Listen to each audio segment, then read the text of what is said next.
goodness. Hi, everybody. Oh, can we hear it for Leslie Harron? Where is she? Woo!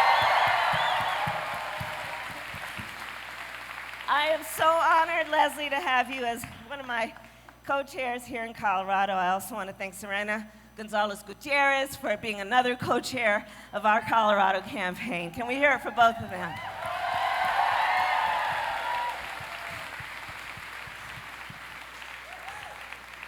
Wow, thank you all for being here on this beautiful, warm day.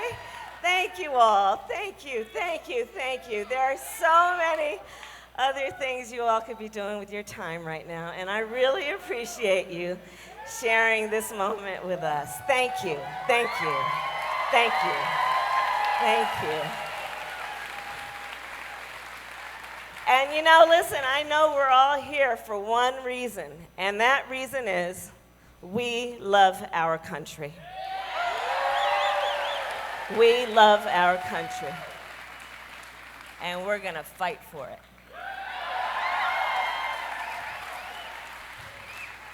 So let's get into it, shall we? Let's get into it.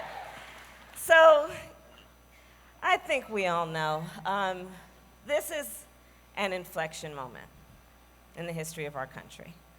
This is an inflection moment. This is a moment in time that is requiring us each as individuals and collectively to look in a mirror and ask a question. That question being, who are we? And I think we all know part of the answer to that question is we are better than this.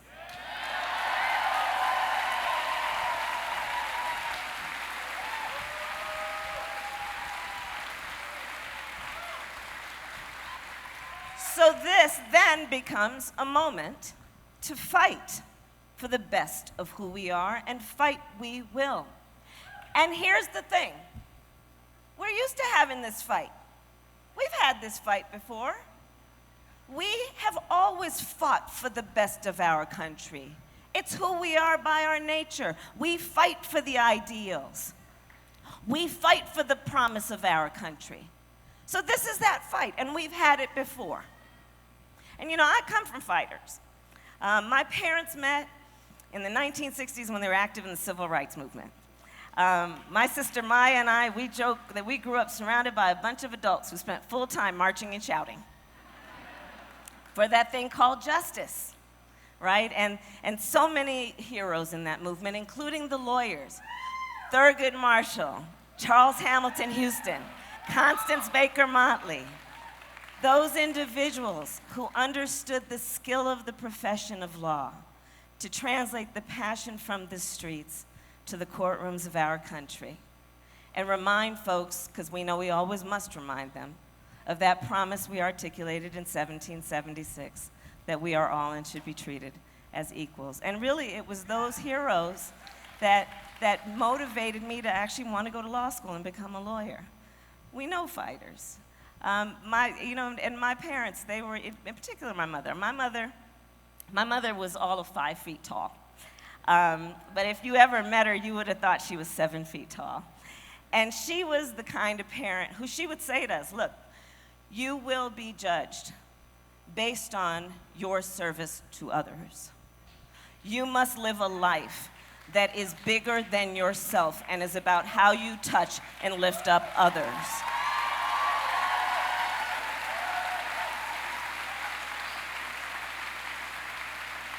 My mother would say, don't you ever let anybody tell you who you are. You tell them who you are. My mother would say to me often, Kamala, you may be the first to do many things. Make sure you're not the last. And she was tough, though. She was tough.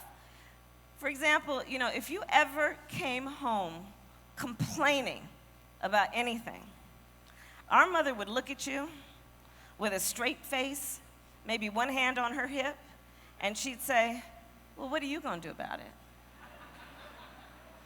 So I decided to run for president of the United States. There you go. There you go.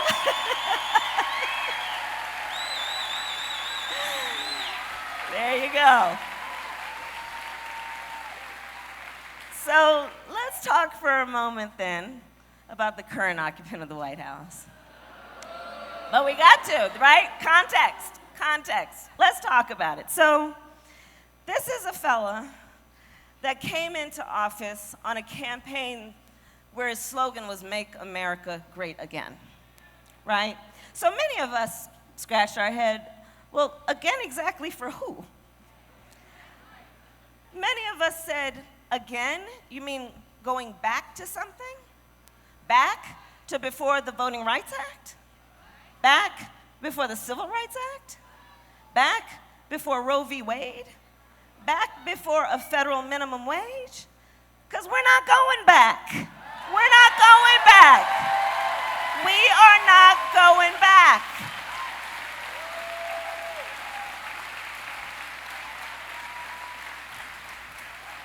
He came in office talking about how he was going to help working people, talking about how he was going to help working families, right? But then he comes in office and has a so-called trade policy that was trade by tweet, to the point that right now you got farmers in various parts of our country, I'm spending a lot of time in Iowa, who are looking at bankruptcy, got soybeans rotting in bins because of this so-called trade policy by tweet that was motivated by his fragile ego.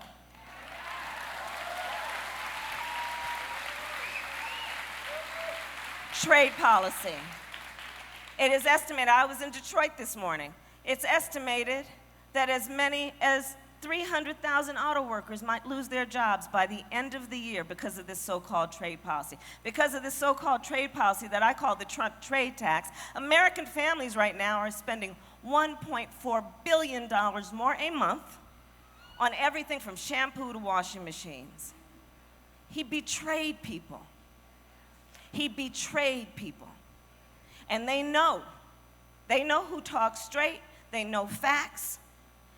And I'm gonna tell you guys, when the pundits start over comparing 2020 to 2016, let me tell you something, this ain't 2016.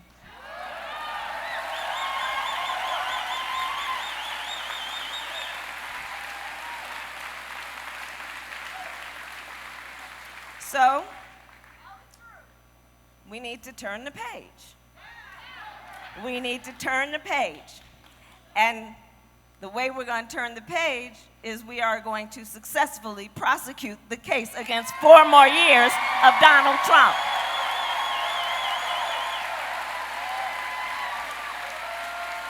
And we will prosecute that case. And I'm going to tell you, it'll take a prosecutor to do it.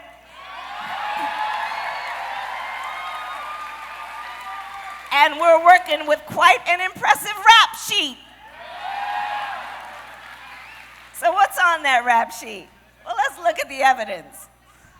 They passed a tax bill benefiting the top 1% and the biggest corporations in this country, to the point that last year, 60 of the biggest corporations in America didn't pay any taxes. Who here paid no taxes last year? Right?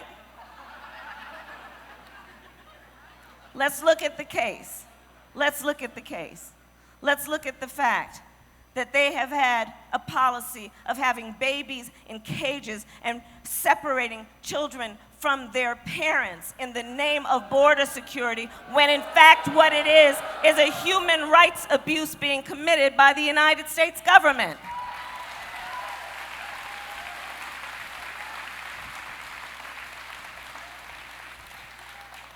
Let's look at the case. The case where we have a president of the United States who consistently on a daily basis lies to the American public and thinks we don't notice. We will prosecute that case. We will prosecute that case.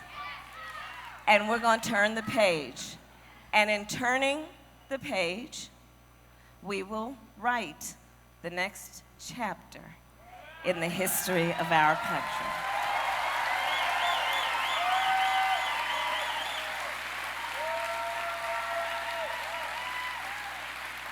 Because I'll tell you guys, for me, this campaign is so much bigger than the dude in the White House.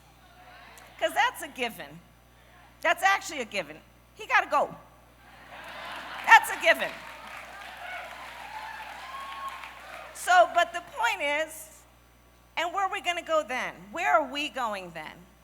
And I say we're going to write the next chapter. And that chapter will be about the America we believe in. The America we believe in. And so what is that America? Well, in the America we believe in, we will agree that right now it is completely unacceptable that America's economy is not working for working people. And we will address that in the America we believe in. We will address the fact that in America today, for almost half of American families, they cannot afford a $400 unexpected expense. We will address the fact that in America today, in 99% of the counties, if you are a minimum wage worker working full-time, you cannot afford market rate for a one-bedroom apartment. We will address the fact that in America last year, 12 million people had to take out a loan of on average $400 from the payday lender at an interest rate often in excess of 300%. So we will address that. And in the America we believe in, we will change the tax code to lift up working families in America.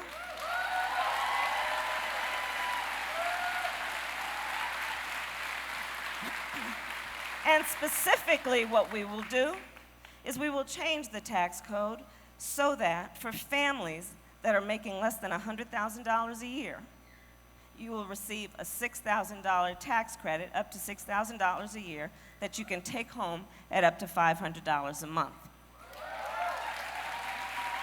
Making all the difference between those families being able to get through the end of the month with dignity or not.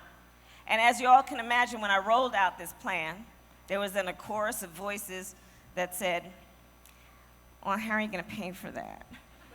That's what I heard. Well, I will tell you how we're going to pay for that. On day one, we're going to repeal that tax bill that benefits the top 1% and the biggest corporations in our country. That's how we're going to pay for it.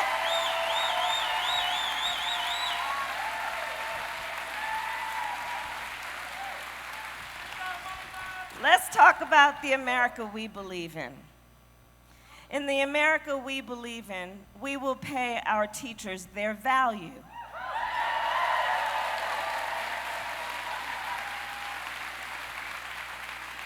So I'm traveling around the country. I cannot tell you the number of teachers I've met who are working 2, sometimes 3 jobs. 4, you know, right. I actually recently met a few people, 4, right? But doing it because of the passion of the service, and you are doing God's work to be a teacher.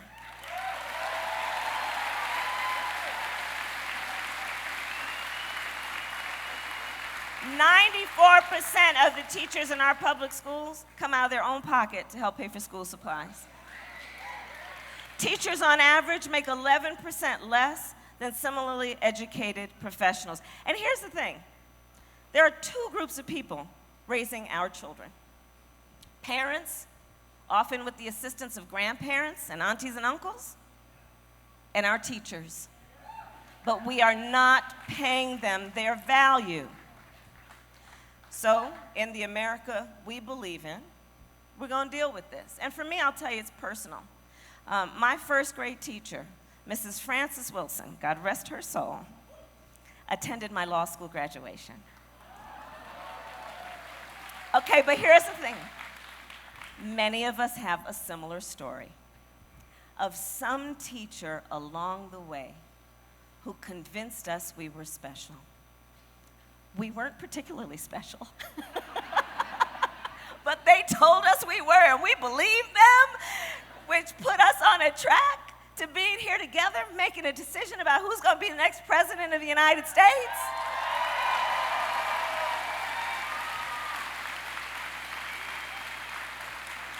So, in the America we believe in, we will put in place what will be the first in our nation's history federal investment in closing the teacher pay gap.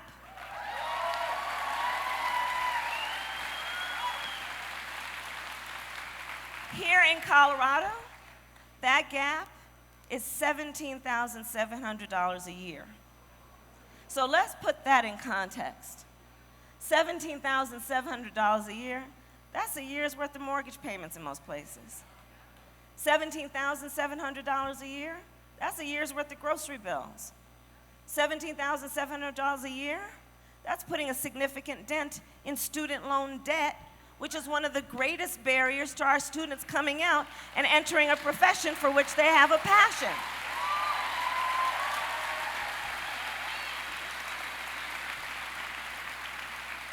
And to put a fine point on this subject, I strongly believe that you should judge a society based on how it treats its children.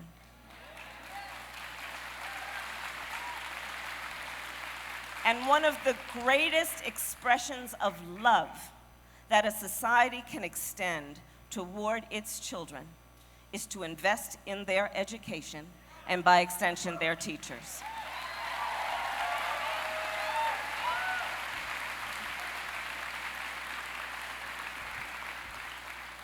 In the America we believe in, we will treat with a sense of urgency the reality and the fact of the climate crisis that we are in right now.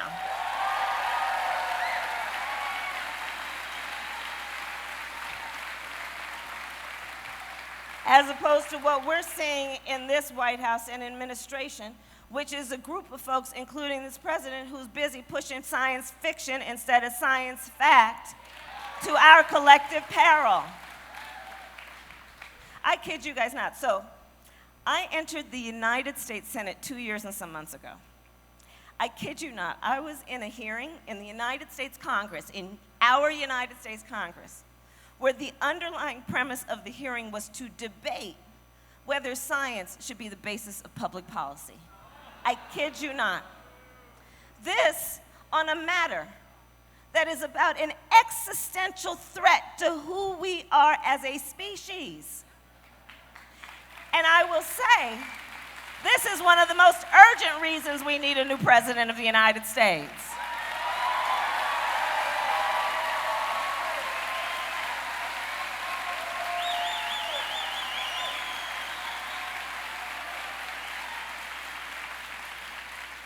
And in the America we believe in, therefore, we will on day one re-enter the Paris Agreement. We will put in place a Green New Deal that will do all that we need to do in terms of investment in renewable energy, building up our infrastructure, reducing reliance on fossil fuels, and by 2030, achieving a carbon neutral state. And our public lands will remain public land.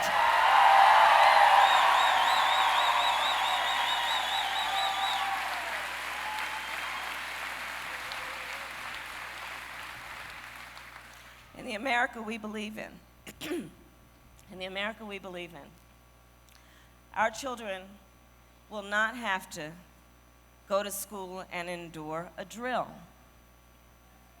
Our elementary, middle, and high school students will not have to go to school and learn about how they need to crouch in a corner or hide in a closet in the event that there is a mass shooter roaming the hallways of their school. And Colorado knows that.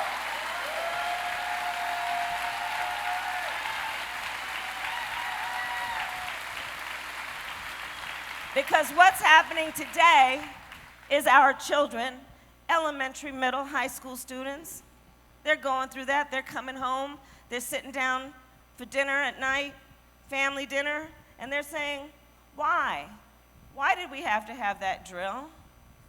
To which, of course, the response is, because there are supposed leaders in Washington, D.C., who have failed to have the courage to reject a false choice which suggests A false choice which suggests you're either in favor of the Second Amendment or you want to take everyone's guns away, who have failed to have the courage to agree, fine if you want to go hunting, but we need reasonable gun safety laws in this country, including universal background checks and a renewal of the assault weapons ban.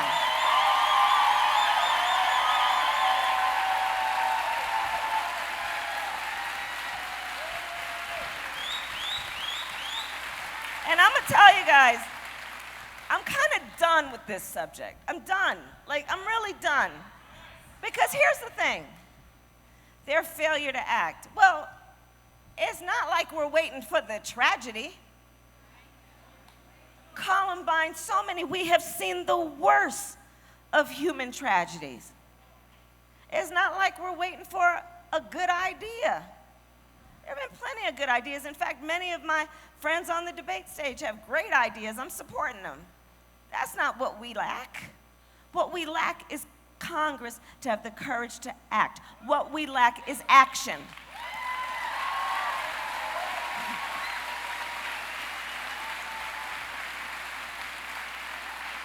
So, when elected, I will give the United States Congress 100 days to pull their act together on this and put a bill on my desk for signature. And if they don't, I will take executive action.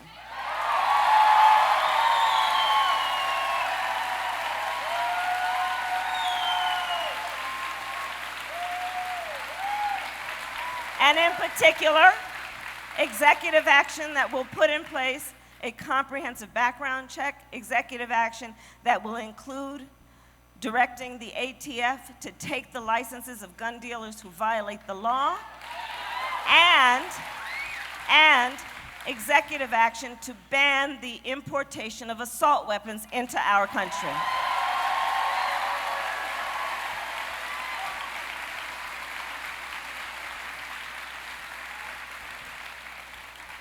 In the America we believe in, everyone will have access to health care and cost will never be the barrier.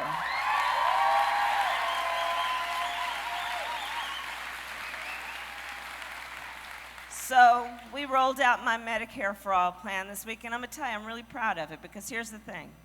One, it will achieve what we want, which is, one, to live a value, which is that cost should never be the barrier to access to health care. That health care is a right and should not just be a privilege of those who can afford it.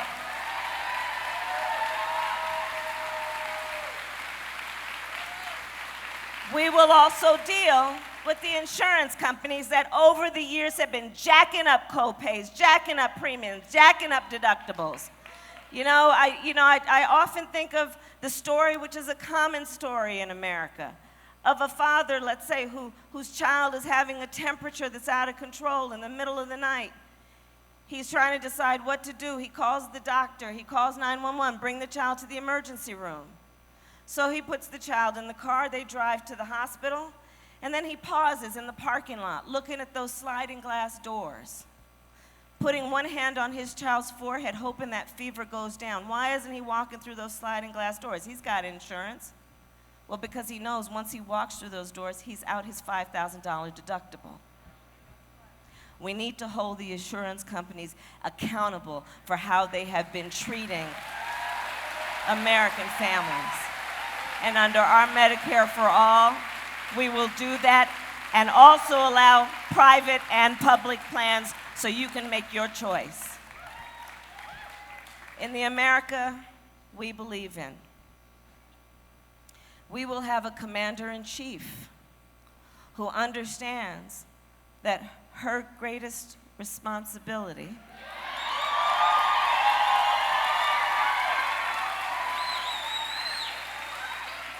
is to ensure the safety and well-being of our people and to always keep the homeland secure, as opposed to what we've got now, which is a supposed commander-in-chief who, on the issue of the fact of Russia's interference in the election of the presidency of the United States, prefers to take the word of the Russian president over the word of the American intelligence community.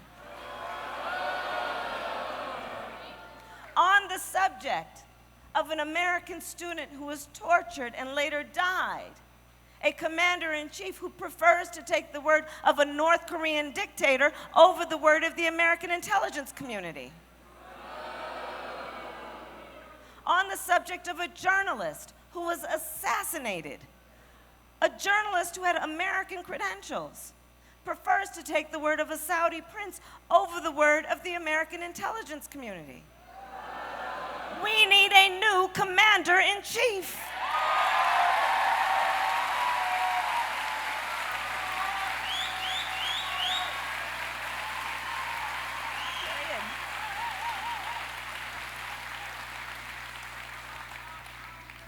So together, we are going to create the America we believe in. We are going to do this together. We are going to do it together. And I'll tell you guys, I'm very optimistic. You know, like I said, I'm traveling the country. I'm spending a lot of time, as you can imagine, especially at this phase of the campaign, in Iowa, New Hampshire, and South Carolina, Nevada. I plan on coming back to Colorado a lot. I really do. But what we're seeing is what you're doing. And we're seeing it all over the country, right? There's so many other things you could be doing with this evening. And you are here with your neighbors, with your relatives, with new friends, fanning because it's hot as you know what in here, right? But we're all in here together. We're all in here together. We are in here together.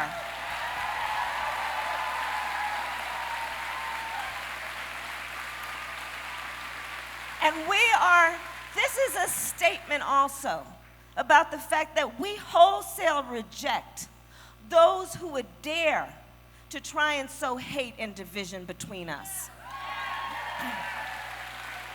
We are here to say no. The vast majority of us have so much more in common than what separates us, and we know it to be true.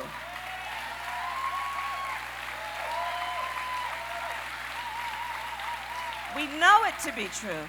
In fact, the policies that I'm working on and I'm rolling out and the things that are priorities for me really are grounded in that knowledge.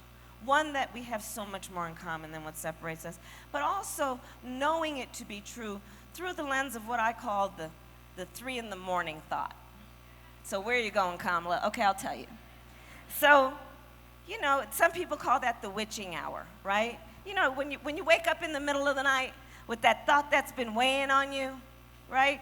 Often at 3 in the morning. Well, let's think about that. For the vast majority of us, when we wake up thinking that thought, it is never through the lens of the party with which we're registered to vote. For the vast majority of us, when we wake up thinking that thought, it is never through the lens of some simplistic demographic some pollster put us in. And for the vast majority of us, when we wake up thinking that thought, it usually has to do with one of just a very few things. Our personal health, the health of our children or our parents. For so many, can I get a job, keep a job, pay the bills by the end of the month, retire with dignity? For our students, can I pay off those student loans? For so many families in our country, can I help my family member get off their opioid or drug addiction?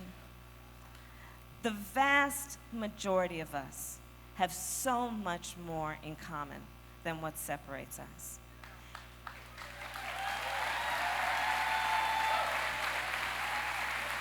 So let's hold on to that.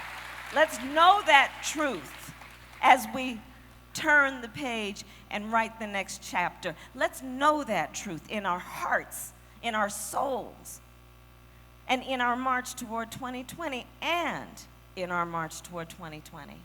I would ask that we also remember one of the greatest strengths about who we are as a nation is that by our very nature, we are aspirational. We are aspirational. We are a nation that was founded on noble ideals. The ideals that were present when we wrote the Constitution of the United States and all of its amendments, and the Declaration of Independence and the Bill of Rights, and those words in 1776 were all equal and it should be treated that way. We are aspirational. We're also clear-eyed. We've not yet reached those ideals. But the strength of who we are is we fight to get there. We fight to get there. And so fight we will, and fight we must, understanding this is a fight that is born out of optimism. This is a fight that is born out of knowing what can be and believing in what can be, unburdened by what has been.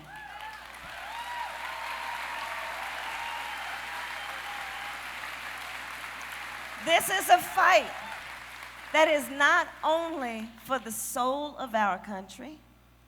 This is a fight that is born out of love of country. And Denver, this is a fight we will win.